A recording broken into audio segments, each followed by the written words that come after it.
The day I stared into the eyes of my worst enemy was the same day I stared into the eyes of my most fierce competitor. The person who had been holding me back was the same person that had once cheered me along. This person once believed in me and all my dreams and aspirations. I honestly couldn't put my finger on what had changed and when it had changed, but they had become my deepest critic and stopped me from achieving at my highest potential. That person was me. The self-limiting behaviors of that person in the mirror embody all of the 7 deadly sins in one way or another. Somehow, they were all connected. The 7 stories in this book are based on true stories told to me during my journey to acknowledge, confront, and change the darker, negative version of myself that had held me back and tried to pull me into a deeper layer of anxiety and depression. My desire of success and happiness had been reduced to a tunnel vision of daily routines, traditions, and other ridiculous garbage fed to me by society, social media, television, and other toxic people I had attracted into my life.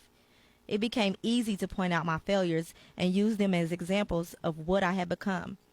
In those failures, I slowly began surrendering all my dreams and aspirations. I had felt so many times that eventually I opted for the comfort of contentment instead. There were no more reasons to love and no more reasons to seek happiness at its highest level because that came with too great of a risk to my already bruised and fragile heart and ego. The fear of vulnerability crippled me and eventually replaced my pursuit of real happiness with the sense of predictability that I could control. While it is normal to protect yourself, I realized I had strode past protection to a much darker place.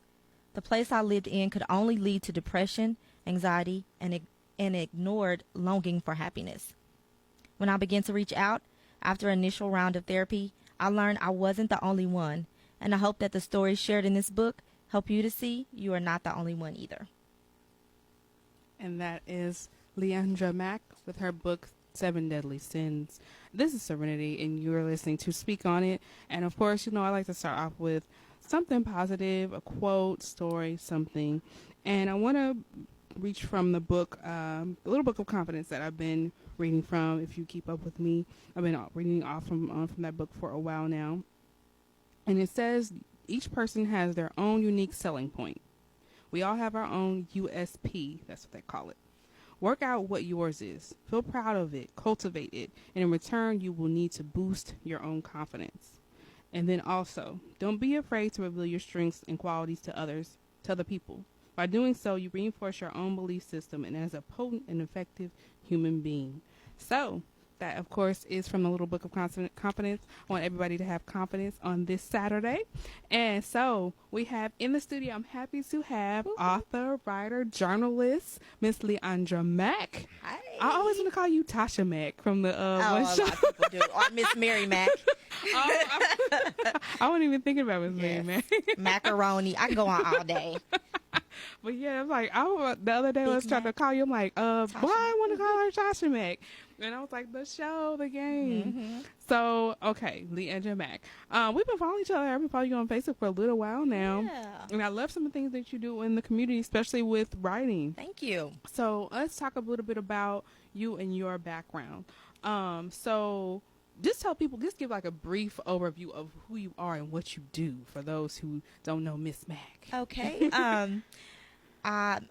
I got a piece of paper here. I'm trying not to read off the paper, but remember to say everything. But I am a suspense drama writer. That's what I like to call myself. But I do also write children's books. That's how I got started. And I co-authored them with my daughter. And we did really big book clubs at the Plaza Library. Mm-hmm. And we were known for our tea parties that we would have. And it would be like maybe 10 or 15 little girls decked out in big dresses and hats and gloves, and we have tea and discuss whatever book I had, picked out, and they were all our books. I have 5 children's books. I have since sold the rights to 2 of them to a bigger publisher to do whatever they want to do with them. So I don't know where they're at or if they're just sitting on the shelf, but I got my money from them, so I'm not worried about it. So that's mainly what I do is I write my novels, and I go around to different schools and work with my children's books that I've previously written, just kind of helping them to like read out loud and Mm-hmm. really about confidence, because most of them can read. They just So this little book of confidence goes yes, like this. yes. One of the books is called Stage Fright, and Oh, I saw that. it's about this girl, just she's scared to death to get up and say a poem in front of the class, but the whole class has to have a poetry hour, Right. and so they all have to make up their own poems, and it goes through the different types of poems. And she had a haiku that she had to do, and she just was And a haikus ball are of not even nerves. that long. No, but after she did it, she was just so empowered that she was able to get through that, and then just to have the support of her classmates. That's one of the things I think the kids forget about, is that they can use their people around them for support. So, and that kind of helps them with their confidence. So, and I like to see that happen. That's what's up. So what would you say is something, what was one of the first things you read that kind of inspired you to write? I know for me, as a poet, Maya Angelou was, when I was young and read some of her stuff, and I was Maya Angelou and Richard Wright. Okay. If you are familiar with Richard Wright. Yes, I'm Yeah. surprised. Okay. Yeah. And then a lot of people don't know he writes poetry as well. He does. He has a book of haikus. Yeah. Okay. I learn something new every day. But yeah, but Maya Angelou was who really inspired. I was like, wow. And then like I kind of wrote a little bit of music anyway, so it was kind of like she was one of those people for me. It was like, okay, this is something that I really Connect the dots for could you. do. So who would you say was an author that you read and you were just like, I love this? So this is going to be funny because initially I didn't understand what talent I had. So I had two cousins who were rappers. So I thought I was supposed to be a rapper because I loved what they were doing. Like, he would have these notebooks with all these like rhymes, and I could do that. Like, I can write them, but then I tried. So you write? Yeah, I write. Yeah. Okay. But I tried to rap it. Yeah, that's I'm terrible. I'm terrible. So I was like that. Oh well, I guess that's not my. Not really at that point understanding that, people write other people's rhymes, and then I started learning about writing different songs, and so I have dabbled in that a bit, and wrote some songs for some people. That's fun, and I do like that, but I can't sing, and sometimes they want the melody of what you're hearing in your head, so like it's sometimes that's embarrassing to try to okay, this is what I'm hearing, so it had to be somebody that I'm comfortable like working with, because otherwise it's just weird because I can't sing at all. Yeah, or rap. It makes sense. Because, I mean, sometimes I'll hear music in my mind. And I can hear it. I can hear the melodies and everything. I can't sing or rap, or I don't have that talent. So that's another reason why I wanted to go around to the kids, because that was something I never thought about as a kid, to be a writer. That never crossed my mind. And, of course, Sister Soldier. I read that kind of young. Okay. And it just blew my mind. And so I think between her and it's another one named Quan, though their first books were like, wow, this is somebody, it just opened my world. And I know Quan, so that's exciting because I know him. Wow, like, we sew books next to each other, so that so to somebody that's somebody, your idol that you looked up to, and they know your name, they know who you are, and they tell you. How was that experience? Like, how did that even? I acted like you didn't get the. It took the first. You get time starstruck. I did, but he was like, "You can calm down because you back behind this with me," because I met him at the very first Essence Festival that I did. I met him, and he had a bottle of Hennessy under his. It's Essence Festival, Yeah, people he kicking had it it under his thing where he was signing, and I'm like, "Hey, you got," and that's when I noticed it was him, because I didn't really. With writers, you don't really know what they look like. Poets, you do. I feel like that's a benefit to being a poet, is a lot of times you get to come and speak your words. Yeah, and like you can usually control poets are it more a out little there. bit. Yes, Yeah. I like that, because you can. I'm not good at performing either, so I can't even do that. But I feel like that's amazing, because you get to control how they receive it too. As to in a book, 10 people can read it 10 different ways and hear it differently as to if I'm performing it, at least I can kind of persuade the thought process. But it is what it is. I took the talent that I was given and ran with it. So who would you say is your favorite author? Would it be Quan or Our Sister Soldier, that's I can't choose. did you get to see her when she came? She came to Kansas City a little while No, back. because I was out of town. Oh man, I she miss was everything. a phenomenal speaker. See, it was see great. how that translates for her. Yeah. But she was talking about a plethora of different things, and it was around the time Trump first got in office. Okay. So she had a lot to I'm talk mad about. to say, I know she did. If that was the case. So as far as then we answer one of the questions. One of your first books or short stories that you wrote. So you dabbled in writing hip hop. I did. Obviously. I So did. how did so tell us about your first. You said it didn't come out well. No, So let's talk about that. I went with my cousin to a session that he had, Mhm. and so he told me that I could go in there, and it just was not. It just didn't. I mean, How old were you? I was probably 14, Okay. and so he was like maybe 19 at that time, Uh-huh. and it gave me an even higher level of respect for that, like for rapping. Do you think you were nervous or? It was a lot going on, like Because you could- sometimes, like, you know, if you're nervous, that can affect how I just ain't you good. perform. I just ain't I mean, and sometimes you have to. If I would have tried to drag on, to that, I wouldn't be where I'm at. So I'd be worse off. So our boot off the stage eventually when somebody didn't have the heart to tell me that I was Or terrible. booed off the stage. So and I know plenty of good people have been booed off of stages before, but I would have rightfully been booed off the stage. So it's okay. I'm okay with it. I did like the experience, and I like the energy and being in there. I like everything about it. It's just I'm just not good at rap. I'm not a rapper.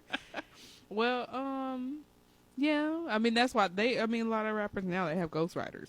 So If anybody's looking for a ghostwriter, I'll let you. holler at me. Well, I'm sure. I'm like, holler at me too. Oh, shoot.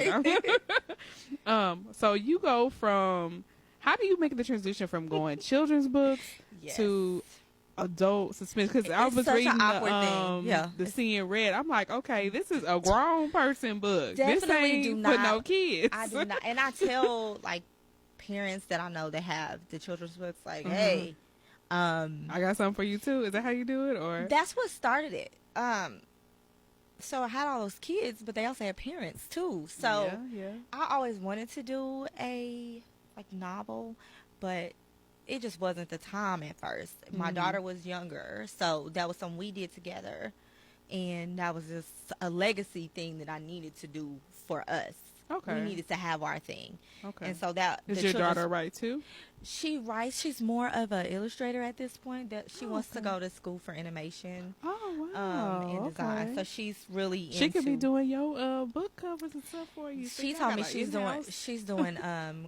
cartoons. So she's not gonna be able to help me What? because she's 13 and that's what they do. But I'm so about to be once like, she got gotta help mama. yeah, I'm sure she will. But once she got older and, kind of found what she wants to do in life, Mhm. that's when I decided to focus on the The adults. adult, okay, Yeah. So I don't write children's books anymore, Okay. but because I feel like I'm out the loop with kids. At that time, though, every book was topics that me and my daughter consistently discussed. Okay. She never had an issue with bullying as far as someone bullying her, but she had an issue with watching other kids, her friends be bullied Mhm. and scared to say something because she don't want the attention to turn to her. So that's kind of what it's a book we wrote called Glam Girl and the Big Fat Meanie. And that's what that's about because Oh, okay. she is watching her friend be bullied and she doesn't really know how to handle that because she doesn't want to seem like a tattletale by telling every time that she sees something. Mhm. She doesn't want to start yelling at the bully and then the bully come after her, so she's just bothered by it and almost avoids her friend and leaves her alone because she doesn't know what else to do. So that just kind of goes through that. And I found that a lot of kids do find themselves in that uncomfortable situation where they see something happening, but they don't really know exactly what to do about it. Are they scared to do anything about it because it's not really their business? But if you're seeing it consistently on a daily basis, especially from one or two kids, there's things that needs to be done about that, and you can't leave your friend as well. But it's just, I tried to do a different vantage point of the bullying books because there was so many books on bullying, right? Specifically being bullied, but it was nothing for the kids who were watching it. So, and that's uncomfortable to watch too, just as much if you care about that person. So, and then you just kind of thinking separately of that, you're setting up a legacy for your daughter too, as far as you're showing her how to be an entrepreneur. Yes, be an entrepreneur. She sees me work a full-time job and chase my dreams at the same time, so she knows that is possible. You don't have to forfeit one for the other. You can do both, and you just have to make it work for you. And I feel like she's taken money, so she's done the money part of it. She understands the inventory and trying to keep that going. I've showed her how to, when it's just a Word document, and how to do that from a Word document to a manuscript and doing that. And so one of the books, the book Stage Fright, is also, we have a audiobook to it. Oh, okay. That some of the girls from the book club did. So it's really cute because it's, are they like acting it out and they stuff? are, and it's poems, like I said, so they do the poems and everything. So we went around the city with that as well, and we kind of pulled the poems out and then had some of the kids to just get up and read the poems, and it just really, it was a good transition for, like just connecting all the dots with the kids, so it was fun. Okay, that's what's up. And now she's gonna go into drawing, so she can draw and do animation. She wants to do animation. She likes the coding aspect of animation, so she likes like Minecraft and whatever they own now. That's a big industry. That's a big industry right now. She thinks she's going to Baltimore School of the Arts. What do you mean she thinks she's going? For high school. She's for high school. But I'm not going to say she's not, but she's definitely interested. And then she found out that that's the school that Tupac went to, and Jada Pinkett. Okay. Jim Henson has a big, he left a lot of money for different programs there. She's just really interested in school, and one of her favorite YouTubers also graduated from there. They have a huge pipeline from there to different animation universities. Especially if she wants to get into gaming stuff. That's a big industry. It's competitive though. So I mean, that's why she feels like she needs to start in high school and not college. And she made a great point that, Mom, you can either pay for the high school tuition or you can pay for college. Which one would you like to pay for? And I'd rather pay high school, and she get a scholarship. But she goes to Kaufman, and they have great programs for that. So that's up in the air. But she definitely wants to. Yeah, because I was reading that somewhere they were talking about there were some people who they do gaming. That's all they do is play video games, and how much money they're making doing that. So they were on ABC. Overwatch is the name of and this past weekend they were on ABC for like maybe 2 hours, and it was us watching them play. I'm talking about ABC. I'm not saying like some random channel. Yeah, they're on a major network, and that's what for like 2 hours. On Saturday and Sunday it was on. So. And they getting paid. And they're getting to paid. play video games. And it's on TV, and so that means there's advertising and everything else going on in that too. So people they think people just out here paying these games or whatever. Like, and there I seen not that long ago how people have the YouTube the skits and stuff they do. Yes. There's this guy that had a skit where his girlfriend took his game and stuff, and she like deleted it and messed it up, and they were talking about, I guess that's how he makes money. So it's like Ooh. Cause you know how Yeah, he not spending no time with me. All he do is pay his game. That's him working. He He's makes working. that's technically him working.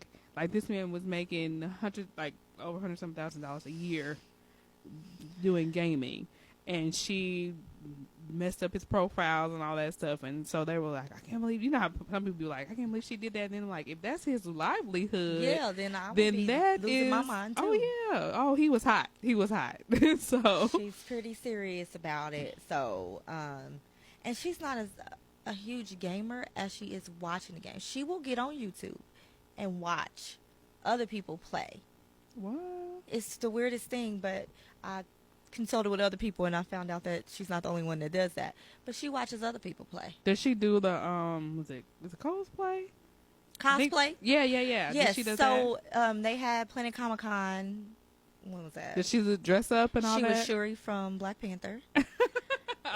And we did like the whole face makeup and everything. So every 2 steps we had to stop and take pictures because somebody wanted a picture with her. But we went all out for it. We did the whole VIP package. So, and then she actually got to meet this lady. I'm trying to think of her name. She was one of in the Dora Milaje, which is Black Panther's the women army that protects him. Okay, yeah. She was one of those, and she was there, and so really? she got to take a picture. And she's an artist as well, so she stopped in the middle of that to show my daughter how to draw something and which pencil she needed, like maybe 25 minutes. And I'm like, I mean, people are standing in line waiting to see this lady, and she's helping your daughter. Yeah, because she didn't know she was 13. So after she found, because my daughter doesn't look 13. She looks way older. She's like, she can rest her head on top of mine. That's how much taller she is than me. But after she found out she was 13, she like, I'm gonna stop and invest this time in this little girl. Give me just a second. Yeah, that's great. Because a lot of times they don't necessarily do that. Okay. But she did, and people were taking pictures of both of them together. It was weird. Oh, okay. So she's a little famous already. Oh, she felt it. She felt like it that day. So she's already planning her next costume. Because with the cosplay, they make them from. Yeah, I wasn't familiar with cosplay until a friend of mine posted that, because like there was some girl that did cosplay and he was talking about how pretty she was, and he's like, man, I like this girl, blah blah blah. That's serious. And then like I looked it up and like it's a whole nother world. Yes, like they be dressing up. Yes. And they even have like they do skits with the other people. Like they do battles. Yeah, they do battles. Like the game. I'm like, oh okay, I didn't even know. Yeah, we were in that was Bartle Hall. We were in our municipal. We were in there for a good 4 hours. Wow. Okay. Was she got with some other gamers and they was she's seen all kind of people that she had been wanting to catch up with, and they all were supposed to meet at this time. And another girl was Shuri too. Oh, okay. And so she like, in the process of so them both, like, that's my sister. Yes, they are friends now. Oh, so wow, okay. because the little girl was 14, so she was a year older than my daughter. Uh-huh. But they still like, they exchanged numbers there, and me and her mom, like, you could tell I'm a mom in that situation because I'm just lost in everything that's going on. There's just, well, I don't even know the furry thing's name from Star Wars. Chewbacca. Chewbacca, yeah. There's a Chewbacca that's like, he had to be like 8 feet tall, so I don't know what he was walking on, but he was there the whole time we were there, and he was walking on whatever that was. So I'm like, man, his feet's gotta hurt, because my feet hurt.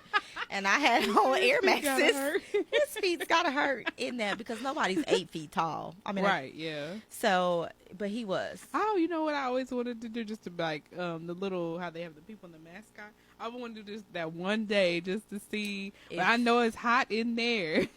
and there was this one Black Panther that she saw like maybe 3 times that she didn't, because most of Black Panther she took pictures with. But it was one in particular that she wanted, and because it's like had on the one that light up. I've probably watched that movie too many times, but she chases him down, finally catches up with him, take a picture. So he takes the picture, and then he takes off his thing, and it's an old white man as Black Panther. So I was like, that's weird, but I guess not. But it was just we were all caught off guard. Even the people that were around, they were like, who is this? okay. He's So he had like the mask thing. he and was, all that? yeah, he was. Oh, okay. He wasn't just some dude dressed up as well. Okay. But he took it off later, and we were like, okay. I mean, that's fine. It's just interesting that it was an older white man who chose to dress up as Black Panther. But that just speaks to the beauty of that movie. And, Right. Yeah. That movie. I mean, it was. I mean, it was a very good movie. So, and it was one of those about time moments. But yes, Anyway. definitely about time moment. So, of course, you are listening to Speak On It with Serenity Speaks on KUAW. And, of course, we want to give a shout out to our other stations. That's KOJH. That's Kansas City's oldest jazz house through the Mutual Musicians Foundation. You can also check us out on that station as well. And, of course, check out our website, prosandverbs.com. You got some things going on. Been doing a lot of concerts and live shows, going to different things. And, of course, keep up with that on our social media as well. So we are going to have Miss Mack read a little bit more from her book. This book is called The 7 Deadly Sins. Well, we could talk about that now, I guess. Well, read some more of your book. Okay. That's what we had her read at the beginning. This is not going to be as long. Just a small we're going to have her read a little bit more from her book, and then we're going to talk a little bit more about the book itself and her upcoming writing workshop. So I had to take the cuss words out of this one. Okay. That's fine. So this is from chapter 3, which is about gluttony. Okay. When it comes in, just a quick background. The girl, her name is Phoenix Jones, but I chose to take like a different route on gluttony because, of course, we're thinking about eating too much food, but it really is about overconsumption of anything. So her overconsumption is social media. Oh, Okay, so she I think there's probably a few people out here now that has that issue. Yes, so that is what's going on with her. Okay, so it says, when it comes to teetering the thin line between inspiration and making you feel like trash, social media does it best. It has a way of delivering constant perfection in a way that both motivates you, while at the same time making you also feel that your life is worth nothing. My name is Phoenix Jones, and this is how social media took over my life. And just a little bit more about that chapter. She is so consumed with it that she kind of loses who she is. She thinks she needs to have everything. She was one of those people who posted what she ate for breakfast and her gym workouts, and everything else was shared. So she finally got her a boyfriend, and he did not want her to be on social media with him. And not for, when you read it, you'll see why. It's not because he's trying to be malicious or trying to hide her, but he has his reasons. So it really caused a lot of issues for them, because a lot of people do. That is a problem. Why don't you want to post me on social media? Are you ashamed of me? You don't want anybody to know you have a girlfriend? But it's really good reasons not to post people on social media. So that chapter definitely goes through her issues as well as the issues with him not wanting that posted on there. So so tell us a little bit about the process of writing that book, 7 Deadly Sins. And then, of course, tell people who aren't familiar with 7 Deadly Sins, what are the 7 Deadly Sins? Okay, so now I'm going to forget all of them because you put me on the spot. So the 7 Deadly Sins are lust, envy, gluttony, sloth, anger. And wrath, right? Anger and wrath is together. Okay. That's, but I'm forget, greed. Okay, yeah. Still one missing. What I'm missing? Are you missing one? I said 6. They had a book on that too. That was like one of my favorite, not a book, a movie a while back. Did I say envy? I did did not. not. You did not. That was the last envy. one. Was Yeah. envy. So it had the movie had Brad Pitt in it. You remember that movie? I do. Yeah, I do actually, because I actually have a book called Envy as well that was featured at the Essence Festival last year. Totally different story. Envy in this book is just a chapter, but this book is 7 short stories about 7 deadly sins committed by 7 different individuals, and it's based off of true stories. So every story in here is actually based off someone who allowed me to write their story. So this book was kind of hard for me because it wasn't, I had to change stuff and still do. So how does that work when you're using someone else's story I like that? change everything. I change the places. No, I mean, like, how does that work as far as, like, are they saying do they sign, like, some type of disclosure saying, like, yes, they give you I permission, definitely or? had them to sign disclosure because I don't want to get sued. So I just did it. I think that I made sure to change so much that you wouldn't know yeah. anyway, and I probably could, justify that even in a court of law if I needed to. But I definitely, the stories that were told to me were told to me to help with things that I was going through at the time. So, but my issues are not nearly as horrific as the things that happen to them. But they're all things that we will be able to identify with. I think that's why I titled it "Me versus Me," because every situation with the 7 deadly sins is a choice. That's true. And even though the choice, you don't see the ending of this choice or how it could turn out, it definitely is a choice, and you can sometimes only see it hindsight that it was a choice. And so a lot of them were in the midst of it before they decided to try to, either keep going or backpedal out of it. And some save themselves, some do not save themselves. Only one story does anyone die, and I'm killing that because it's not about the death. It's about everything leading up to the death, because you kind of know the whole time that she's gonna die, but it's leading up to the death. So I'm excited about it because I feel like this one is different from my other novels, because the connections for everybody is going to be very strong. It doesn't release actually until Essence Festival weekend. Oh, okay. But I've been peddling the books around a little bit. I've seen you. But it doesn't officially release till Essence Festival weekend. So I've just been getting my feedback from different people, and they're like, this one made me cry. This one made me angry.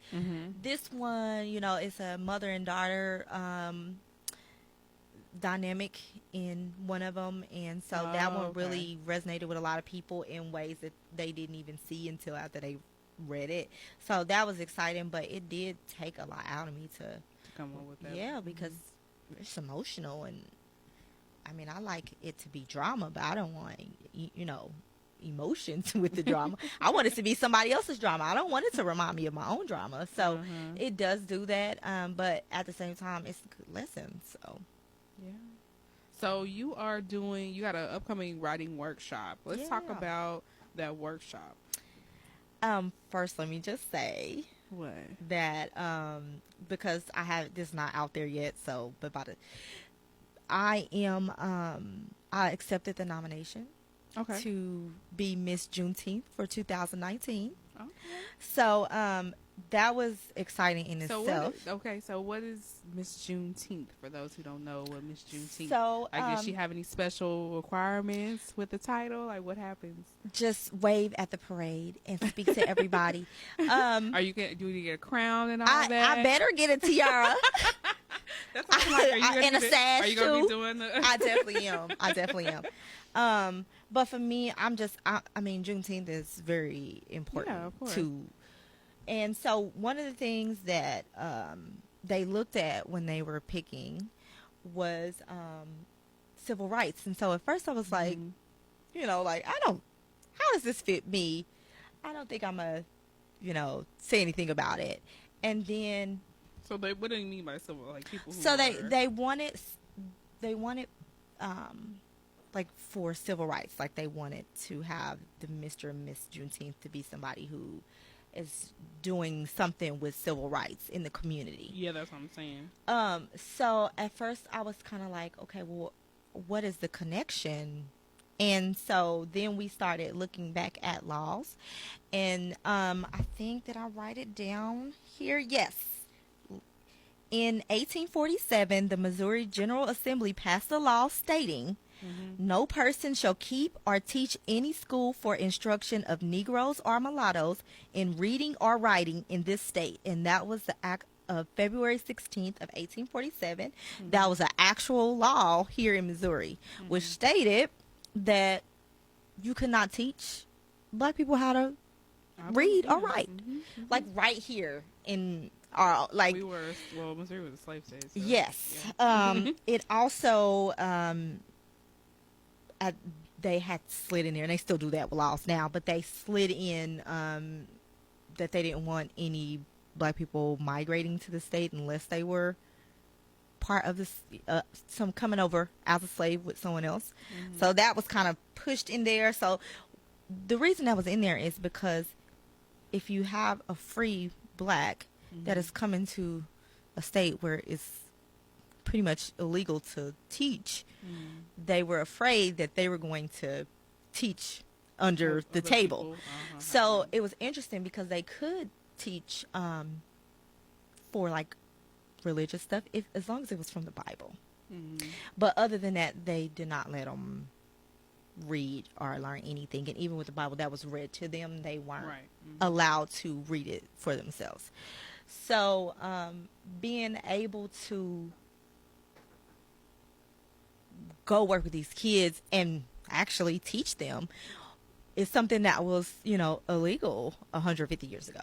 We could not do that. So that is a reason in itself to come June 1st and celebrate all month long with Juneteenth, that we have come a long way. And we have to give ourselves credit for that, because we were enslaved for 400 years here. We've only been free for a little over 150 years. That's not even half of the time. And we may, if you think about it from that point of view, we've come a long way. So we have to stop and really be thankful and give ourselves credit. We got a long way to go. Yes. Yeah. And we have to maintain the things that have already been, we fought for. Yeah. And reading is one of those things that we take for granted now, because we really do. We think we're entitled to it. There was a time when we weren't entitled to those things. So when they taught all that together, I was very excited to become Miss Juneteenth, because that is something that is, of course, dear to my heart as a writer, because I would not be able to do this 150 some years ago. And you were a woman. So. And that's a whole different. So you really wasn't, you ain't supposed to be doing 150 we weren't something years ago. Yes. That's the thing, as far as like you go historically with black women, like not only were we dealing with the racism, we were dealing with sexism. Yes. So we couldn't do a whole lot of stuff. I like to think that there are some ancestors who are very proud of me. And what I've been able to accomplish that they only dreamed of. So I'm happy I got to go back to Africa. I say go back like I was there.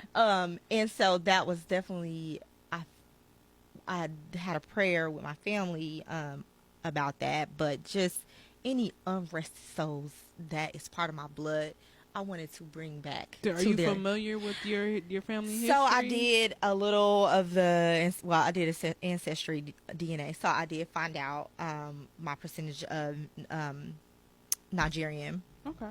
So, and that's where I was in Lagos, Nigeria. Oh, okay. So you literally something was that, so I just kind of where you from for real. I wanted to make sure if there's any ancestors that were running through my blood that I could return them theirs. They do have special things for African Americans over there. They have like the little passages where the ships would leave, and you can walk back through it as to say you've returned. Oh, wow. Because that would be the same way you would get out, because most African Americans are from West Africa.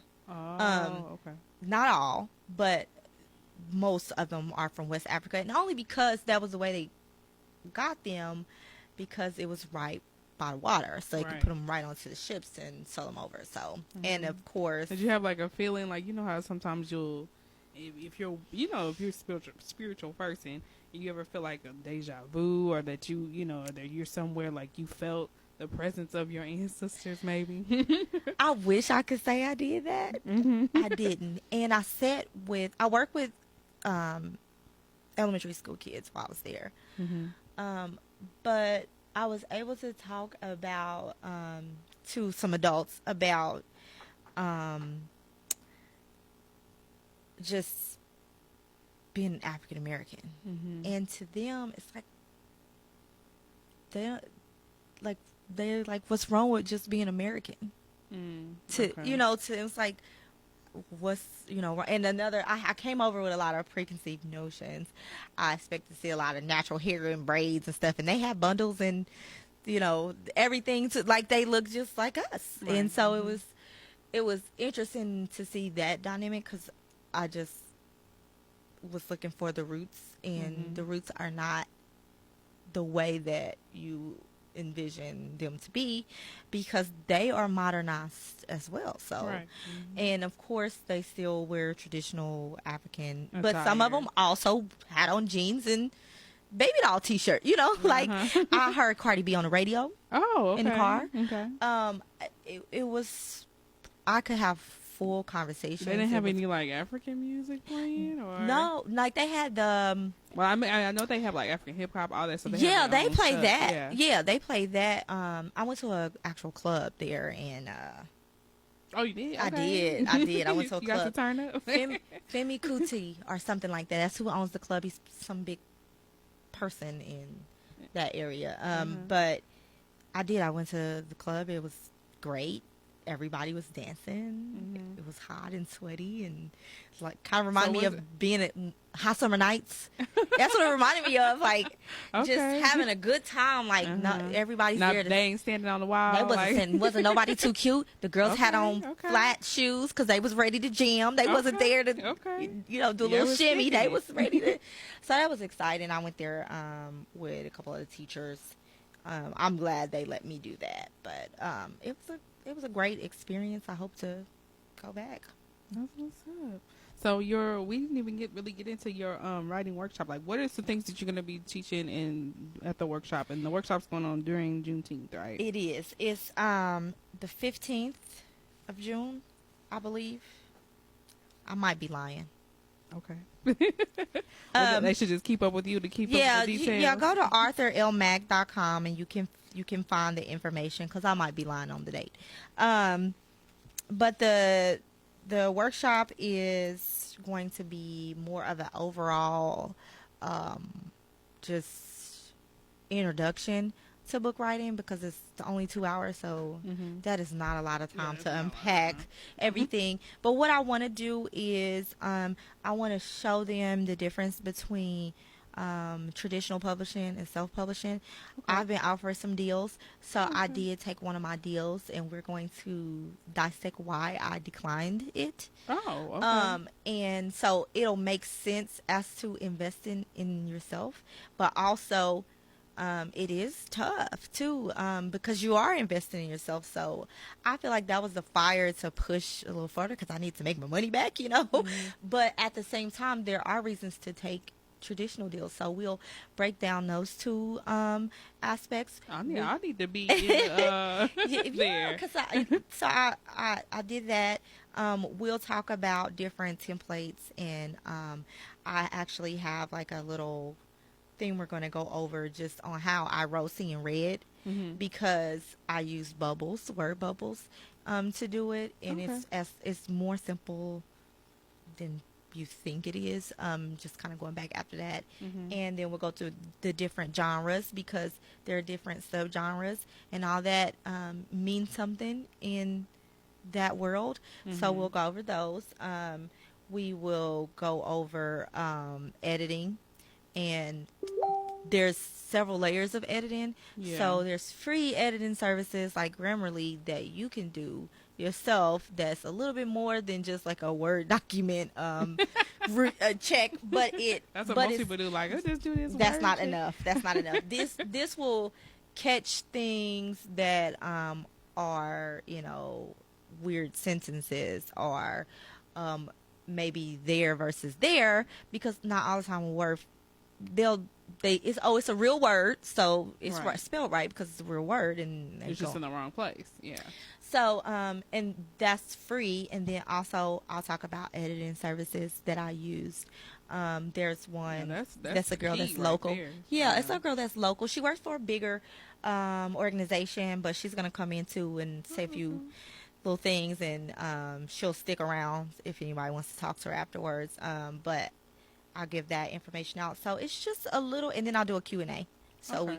I can answer. Yeah, because I'm sure a lot of people want to know, as far as like a lot of people are going the self-published route. Yes. So they need to know, what they are doing. 'Cause Yes. They just you don't want to just put whatever out here. Yes. So. I'll talk about the different streams of income that come in from writing a book, because it's more than just a physical book. You have your ebook. Mm-hmm. You want to do your audio book, if you want that option.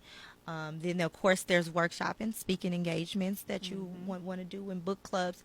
So we kind of go through some different streams of income, because there's people there who want to write a book. There's people there who've written a book and just trying to do more with it.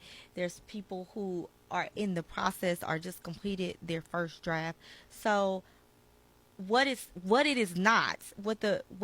workshop is not is a time for me to sit down and go through your book. That is not what it is. And I've literally, people better not come with. Let me tell you, read my book right quick and tell me. I was at Like, Casey no. Mingles on the dance floor, and a That girl is not the came. place to be reading She a book. came up to me with a phone Uh-huh. and was like, I know you're author. I read your book. I really loved it. Can you read my first chapter and tell me what you think? We are in the middle, Oh, at the club. and so Did you have your club chicken? Yeah, you have your I have chicken? definitely been drinking my Apple Crown and did not need to And be. then you like if you've been drinking, you should not be editing It's nothing dark. because you can't focus. We are in the middle of the dance. I thought it was the weirdest thing. Like, That's kind of dope though. That she was just like, I know you are. Like, can she you came up read to the you first like- chapter? And I'm sorry if you out there. I'm sorry, girl. If you, Right? Because she could be listening. yeah, I'm sorry, and I would love to read your chapter now, but I did have to tell her that I can't do it right now. Right. I don't think you want my opinion right now, because it's probably not gonna make any sense to me or you. But I did give her my Facebook information. If you done had some apple Yeah, crown. I had Apple Crown. I already had Apple Crown, and I'm dancing with my girls in the middle of the floor. So, but if she is out there and she is listening, I gave her my Facebook, but Okay. I wasn't gonna do that right there. Then, yeah. But the workshop is to answer questions. If you're stuck, are you trying to figure out what's next or what you should do next? Yes, that is what the workshop is for. It's just not. I'm not going to read any manuscripts in there. Well, that really, if somebody wants you to read your manuscript, that's a separate time, separate And place, I do. and a fee. Yes, I have consultations Yes. at arthurlmack.com. You can set up a consultation for an hour. There's a fee for that. Yes, there is a fee for that. But I am going to try to answer as many questions and stay around after it's over. Also, I have a start writing kit that I'll be selling there. Okay. That is full of templates on different things to get you building your Started. story. So I'm excited about being able to offer that. I need to get And one of them too. yeah, it'll have everything that we go through in the book writing workshop, just in more detail. Okay. So it's probably about at least 15 templates in the packet, and then I also put more information about self-publishing in there. Okay. I like KDP, which used to be Create Space, so that information is in there. If someone they've written their book and they're looking, okay, how do I self-publish? Right. That information is in there, and then it also I give you the links to more information on self-publishing, because I am an advocate actually of self-publishing. Although if it's a traditional publisher out there that wants me for a good amount, but I just know what my worth is, because All right. I was able to do it without them for so long Right. that I know now You what know I'm how to looking. hustle and Yeah, do it yourself. yeah. I sell out the back of my trunk if I need to, like they did CDs, and it's a very comparable industry to music, Right. as far as royalties and keeping your rights and not having any rights and taking the big checks in the beginning, but then having to work to pay all that, Right. to cover all those fees, which is something that authors get into a lot of trouble with. Is you get the $15,000 check, but you're not thinking about the fact that it's not off the list price. So we go over that. So you might see a book in the store, and the book is $19.99. Well, the list price though is different. So list price is only $10.99. Of that, you're only getting, your royalty may only be $2.99. So you have $2.99 times whatever to get you up to the $15,000 advance you had. So just think how long that takes. Okay. So it's a lot of money in the beginning. Now it just depends on if you're gonna, and then also how, if they get behind you to make sure to push the book to get the money back. A lot of times what happens is you end up having to write more books and not getting any more money because you need to fulfill the investment that they made in you. Yep. So but it's reasons, like I said, to still do it that way. I'm not opposed to that, but I just want to make sure people are informed that they have options now. It's not like 20 years ago, there's print on demand. So you don't have to have a whole warehouse full of books sitting somewhere waiting to be sold. You can literally order, I need to get 10 books today. I can order 10 books, and then when I'm ready to order another 25, I can order. I don't have to have 100 books on stock, just in the garage waiting. So that gives you a lot more freedom. Okay. And this workshop, is there a fee for the workshop? No, the workshop is free. It's part of the Juneteenth. It's part of the whole celebration. Yep. Okay. They are trying to make sure to give to the community. So again, another reason to come out is free. I'll make sure to give the links and everything, and that's on my website as well. So you can sign up. We have 50 spots. I'll be honest, it's probably less than 20 now, but they are looking to get a bigger space so we can keep it going. And also, even if you can't come between 2 and 4 the whole time to do the workshop, if you stop by to get physical kit, the start writing kit, if you don't have time, because like I said, everything that we discuss will be in that kit. So that's what's up. For those who are unaware of what Juneteenth is the Independence Day or Freedom Day. Is an American holiday that commemorates June 19th, 1865, the announcement of the abolition of slavery in the United States. Particularly, it started with the state of Texas, and more generally, the emancipation of enslaved African Americans throughout the former Confederate States of America. Okay. So, that is what Juneteenth is. It's a celebration for our freedom. So, of course, you should be celebrating that. I had a self-care for writers little portion for our self-care. We're going to skip that. So, we're going to talk a little bit about Essence Fest, and what you're going to be doing at Essence Fest. Okay, I'll be hosting the Hangover Brunch at the Quarter Two Sisters during the Essence Festival. I also will be in the Essence Festival bookstore being featured from Friday to Sunday. So, and that's in the convention center. So it's a lot going on in the convention center. So how are you getting these connections? Because you've written out here that Essence Fest is a national festival, so you're getting your name, your book. I did press for Essence Festival through AXS. Okay. And so I met a promoter, Darren Wheeler, and with Darren Wheeler Entertainment, and he asked if I wanted to do his blogs, and then it went from there, and it just kind of caught fire. So I do have the official release party will be at Razoo's on Bourbon Street during the Essence Festival at the Just Wear White Converse party.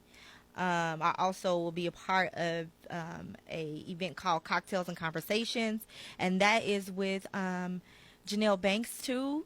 She's from Kansas City. Yes. So comedian. Her. Girl, they got your stuff up here on the table. I know Janelle. But she is actually hosting that event. And they have like a lot of what's her name? Drea Kelly. She'll be there.